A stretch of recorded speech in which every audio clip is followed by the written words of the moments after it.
I like being able to put my hand in my pocket and flip the switch. Why does that sound dirty? You're not going to believe this, but this is the iPhone 15 Pro Max.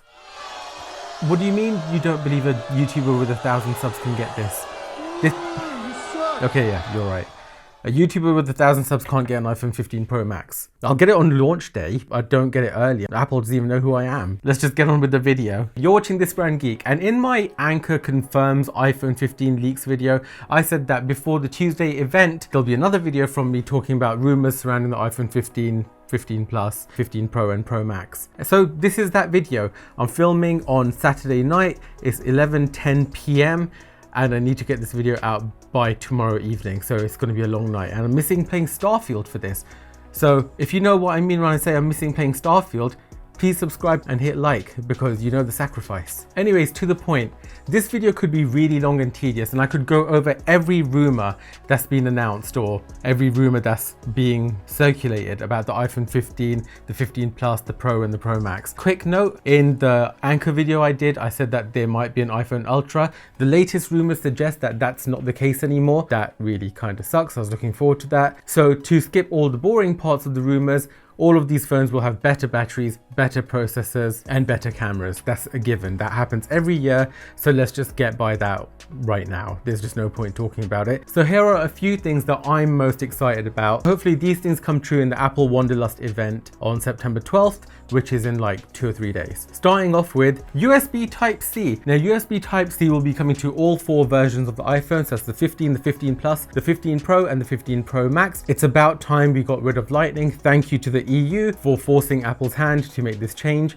It looks like the iPhone 15 and 15 Plus will be limited to USB 2.0 at 480 megabits per second, which is really annoying. I mean, why? USB Type-C for the iPhone Pro and Pro Max will be Thunderbolt, limited to 40 gigabits per second, which is awesome. That's a really good thing. I wish they were bringing that to the 15 and 15 Plus, but that's Apple. But still, USB Type-C, it'll be a welcome change. I cannot wait. I'm sick of Lightning. We've had it since the iPhone 5 in 2012. It's been over a decade. I can't believe it. I'm so happy to see it go. Lightning should have gone years ago. Moving on to number 2 on my list. Now, the rumor is that the iPhone 15 Pro Max will have a periscope camera, which will be a 6x zoom compared to the 3x that we have now. The only drawback of this is that the rumors say that this is exclusive to the 15 Pro Max and not the 15 Pro, which is really annoying because we had that parity between the Pro models and the Pro Max models. But now it looks like Apple's going backwards and giving more features to the Max models and not the Pro, which is really unfortunate for those with smaller hands. They're going to have to miss out on features, all because they don't want a larger phone. But still, the periscope lens with a 6x zoom is something that we've needed for a while now, and I'm happy that it's on its way, and it'll be a welcome change. That's another thing that Android people will laugh about because they've had periscope zooms for ages. But at least we're getting it, hopefully. None of this is confirmed. Number 3, new processors. The iPhone 15 and 15 Plus will inherit the A16 processor from the current 14 Pro and Pro Max.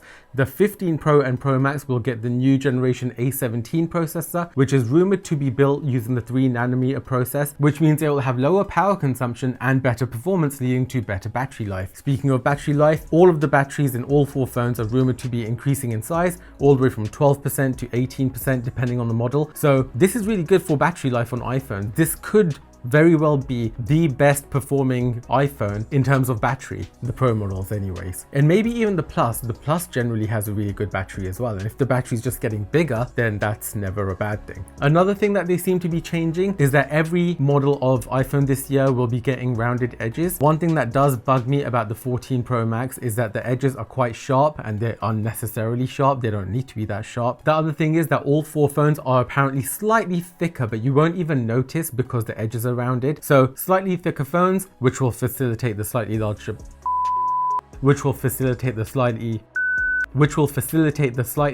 batteries. I have to say that like 4 times because facilitate the slightly larger batteries is surprisingly a tongue twister, and I should have worded that better, but hey, I did it. Anyways, slightly larger batteries are facilitated by the slightly thicker phones, and you don't really notice that the phones are thicker because the edges are rounded, and that helps with ergonomics, and they'll feel better in your hands. Speaking about feeling better in your hands, the Pro and Pro Max are rumored to be slightly narrower and slightly shorter, so they'll fit in your hands better, but don't worry, they're not reducing the size of the screens because the bezels are getting even thinner, and apparently they'll be the thinnest bezels on any phone ever. So really thin bezels, slightly narrower phone, slightly shorter phone, same screen sizes, slightly thicker with rounded edges. This thing's gonna feel awesome in the hand. It's gonna feel really good. That's a really big upgrade in my opinion, and it's needed it for a while. And that's kind of all I'm excited about in terms of these rumors. All of my notes about these rumors are in the video description, so you can take a look at them there, and I'll have them up on the screen at the end of this video anyways. But now I want to talk about things that I'm not particularly excited about. And the first thing is the colors. Now the iPhone 15 and 15 Plus are apparently going to have yellow, blue, orange, white, and black, but some other rumors showed green, which I kind of showed on my Anchor video where Anchor confirms some of the colors. So I think it will be yellow, blue, green, red and black, or pink and black. I'm not excited about any of those in particular, and I'm not going to get the 15 or 15 Plus anyways. I'd normally get the Pro Max. So moving on to the colors for the Pro versions of these phones, they are extremely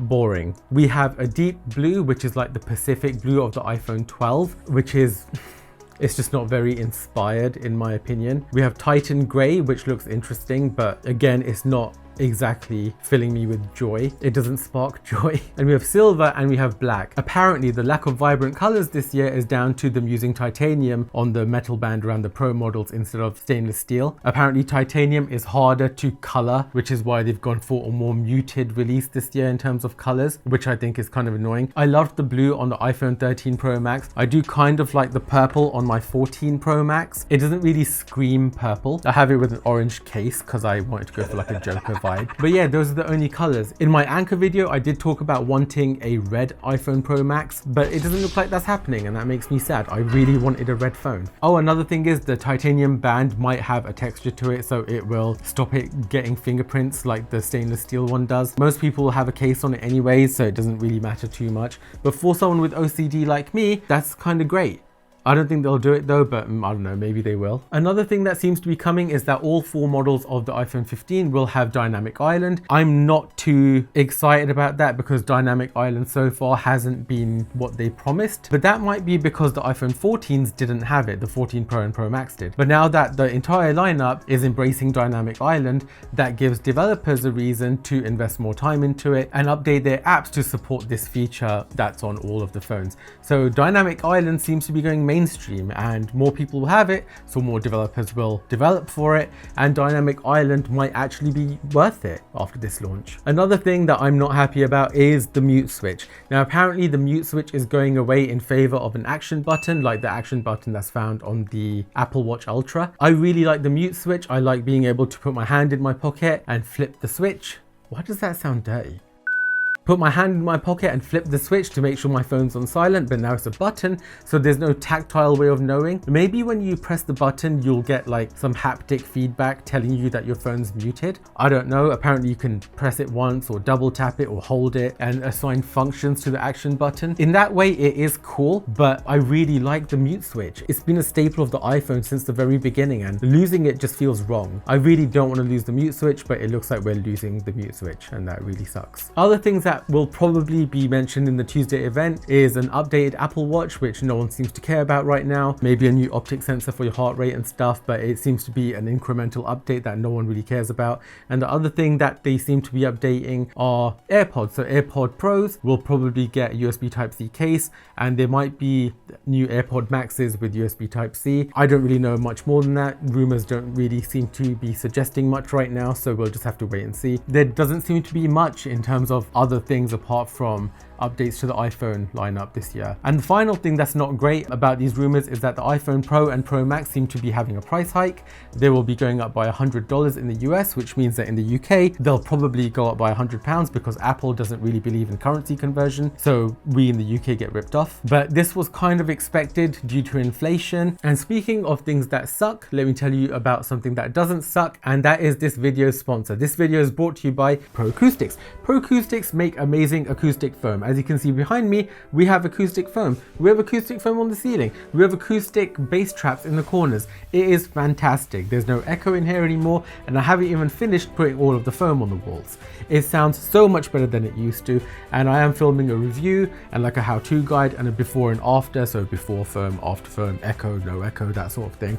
Pro-Coustix have been really good. If you work from home and you have Zoom calls or Teams meetings and your audio sucks and it's embarrassing because you have lots of sound reflection off your wall, give Pro-Coustix a call or go on their website in the description below and tell them I sent you and get yourself some acoustic foam. It's really easy to put up on the ceiling or the walls. You just stick it on, you literally stick it on, and it's very simple. If I have a discount code, that will be in the video description as well. Pro-Coustix are awesome. Have a look, they're really good. I'm not just saying that. I was going to buy their stuff even before they sponsored these videos, so really good.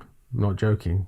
Go click it. Back to the Apple news. And the final thing that I need to talk about in this video is that the event obviously is on Tuesday the 12th. Pre-orders are likely to go live on Friday the 15th, which is normal for these events, and the launch is usually a week after that, which is Friday the 22nd. So expect the new iPhones to be out Friday the 22nd of this year. That's the iPhone 15, the 15 Plus, and the 15 Pro. The Pro Max, however, might be delayed. It's been delayed in the past, and I do believe that they've had some manufacturing issues this year as well. So the 15 Pro Max might be delayed until October. And I think that's about it from me. If you want to read my notes about these rumors, they'll be in the description down below, and they'll also be on your screen right now, so you can pause the screen and have a read. Expect another video from me after the event on the 12th. I'm going to go and edit now and not play Starfield. This feels like a real job now. It really does. Please like the video if you liked it and subscribe if you haven't already. You've been watching This Brown Geek. I'll see you on Tuesday. Bye.